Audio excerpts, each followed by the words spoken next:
Thank you for tuning back into Millennial Nation. Matt and Mike here. We're introducing a new segment, which is Millennial Difference. The theme is workplace. Yet we're talking about what the workplace was before us millennials and what the future holds for us in the workplace. Let's get going. Let's bring it on in, Mike.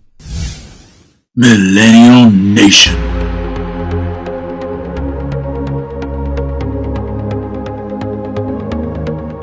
So we're going to talk about two different aspects, the good aspects and the bad aspects of the workplace. Yep. And the first thing that we're going to start with is the good ones. Yep. So first thing that millennials have done, the millennial difference, is passion in the workplace. Yes. Just to go over a bullet list here, technology savvy.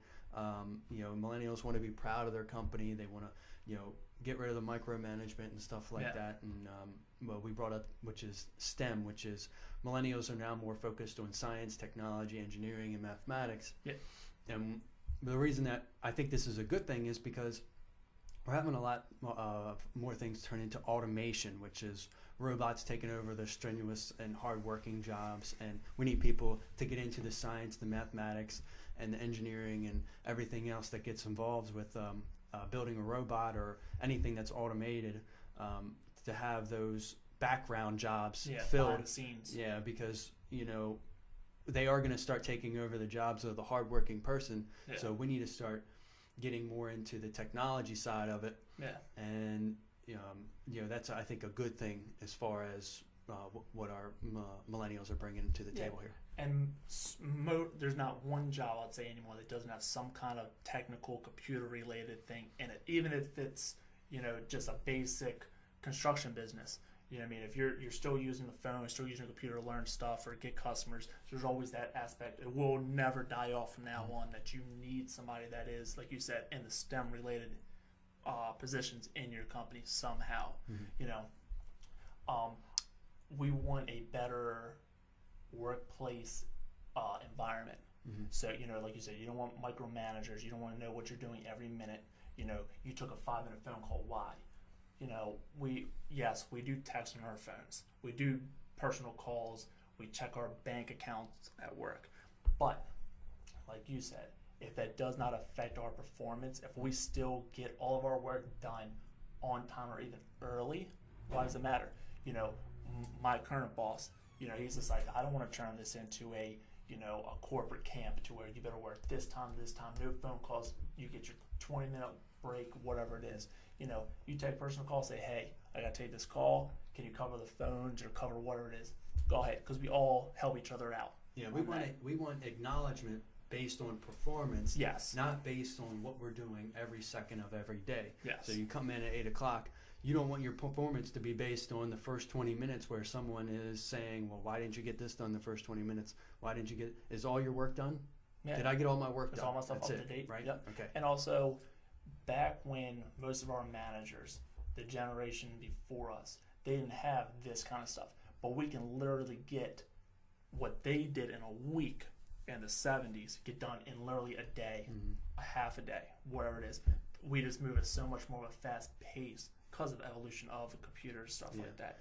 So they need to accept that, and they are slowly, because as time goes on, the hard, get your shit done, it's your job, do it, more of the hardcore kind of people, which is still good, they're going to start fading out. So it's, businesses, big corporations that are, starting to notice if Adjust. we don't do this, we're going to fall out. A lot of corporations, same thing with the economic climate. If you don't move with the economics of the country, you will collapse. Yeah. End of story. Yeah, if you're not innovative enough, your business is going to fail. Yep. We talked about changing the management within in a workplace, but we also want to talk about how relationships, to me, it's important if you have a manager or a supervisor and they aren't having a good relationship with another employee, you're going to look at that, say, why isn't this relationship working?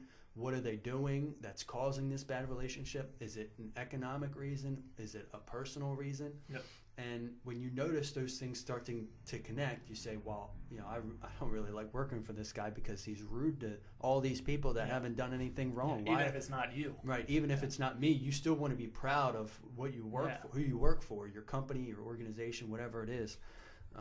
You still want to have that relationship, a good relationship with everybody in management. And I think today it's not surprising to, I know it's somewhat frowned upon. Certain companies, you can't go out and get drinks with a manager or somebody like that. Somebody that could, you kind of smooze them to get more out of it. You know what I'm saying?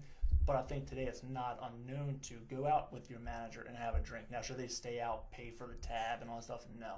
But to go out and show that as a manager, I'm just like you, man. I want to go out, have a good time, and get a drink or two and eat chicken wings and shit like that. I'm not just this proper Thai guy all the time. I think people like that personal connection with everybody, and they want that sense of we're all a family kind of thing like that, and that's what we thrive on. Yeah, and that could be a good thing and a bad thing too, because, and I guess we'll start jumping into the bad things, which is. We talked about this earlier, which is we're more worried about personal goals than we are about our financial goals or our success, which is we're more worried about going out to traveling the world than we are worried about being successful and having a professional life. Yeah. That's all fine and dandy to have a good personal life, but the world still has to move on. We still have to grow as an economy, and we still have to have things produced and other things like that. So that's one of the bad things. Another thing is defaulting on loans is huge right now with millennials, and that's a bad thing in the workplace. It kills morale.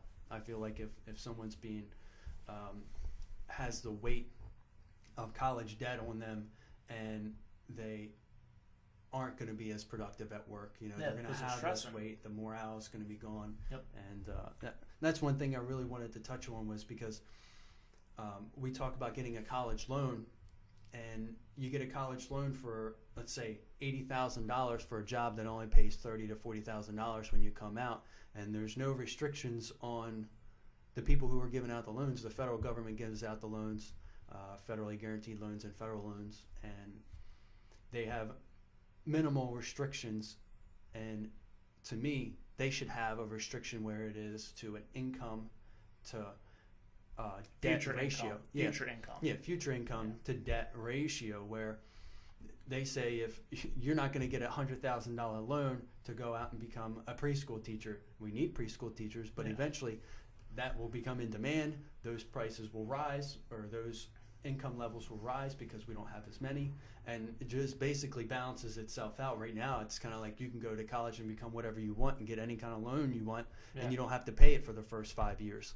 That sounds ridiculous to me, but it's the same exact thing that happened when the real estate market failed. Was they gave these loans out to unqualified people, and they made the first few years to where they didn't pay as much until later down the road, and they thought they would be in better positions than what they are now, just like it is now, where you go to college, you feel like you're going to be in a better position in 3 years, where you might be in the same exact position that you were 3 years ago when you first got out of college, and you can't pay this loan back now because you're not making enough money. The career wasn't as lucrative as you thought, and you're not making the money that you need to pay back the loan. Yeah, and that's what makes people, millennials, like I said, jump job to job to get that raise, to do that. Right. Like I said, I want to say people, it needs to qualify the people, but I think we need to more regulate the loans and the amount of loans go to people for certain industries. But it's hard. Some, me, I went to school, got my certificate, whatever you want to call it, for motorsport technology. Then I realized, yes, I paid $16,000 or $20,000 it was to get that, go to school for that. It didn't pay anything, but that's something, it takes time to where, yes, if you are a Harley certified mechanic, you can make $30, $40 an hour, but you're talking a minimum of 4 years to where they even accept you into that program. So is it worth staying? If you're 18 years old and you get that, who the hell cares? You'll stay at home for 2 more years, then you're making a killing doing what you love. That's more of a, I love to do this kind of thing, So it's, you have to weigh out that kind of option. I got the CISIC here, for default rates for 2009. I know it's a little bit old. 11% for 4-year institutes, 7.9 for more of like your county stuff, and private for profit schools, colleges, 23% is crazy high, because actually they say they get a better education than the nonprofit. So it's just very staggering to me. Another thing I want to add just onto the good parts. I think that our generation wants to celebrate more of the smaller goals. So when your company's Instagram, okay, gets 2,500 likes, okay, that's a lot of people. To get 2,500 people 10, 15 years ago to know you or know your company is crazy. Yeah. Today you do that shit in a weekend. Yeah. You get that many people. I mean, how many times do we do our blast on Facebook, and it does reach 2,000 people in 7 days have looked at it, and hundreds have clicked on it. That is a big accomplishment, and we want to celebrate that. Not throw a big fucking $1 million party, but hey, ring the bell, accomplishment bell. Woo, we clap for a minute, go back to work.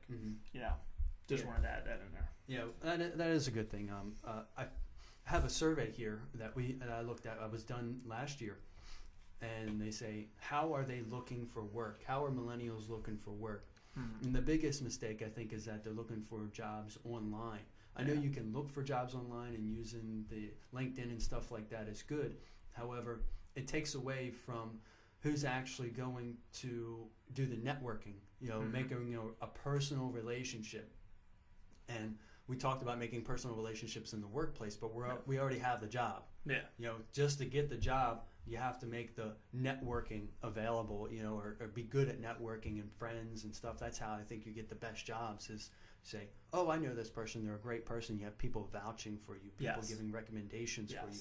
That's the way to do it, not just going on and having anybody can make themselves look perfect on paper, but it's really about making yourself have integrity through networking.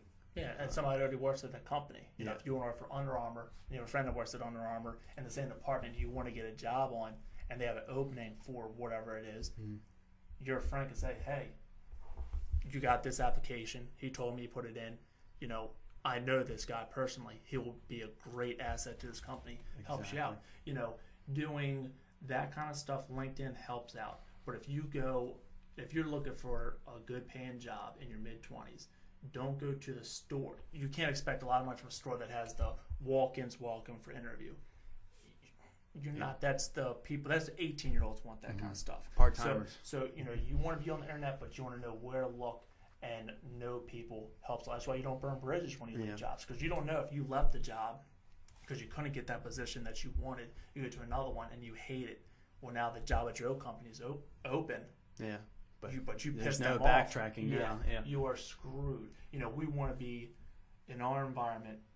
You should never burn bridges. That's the last thing you want to do ultimately.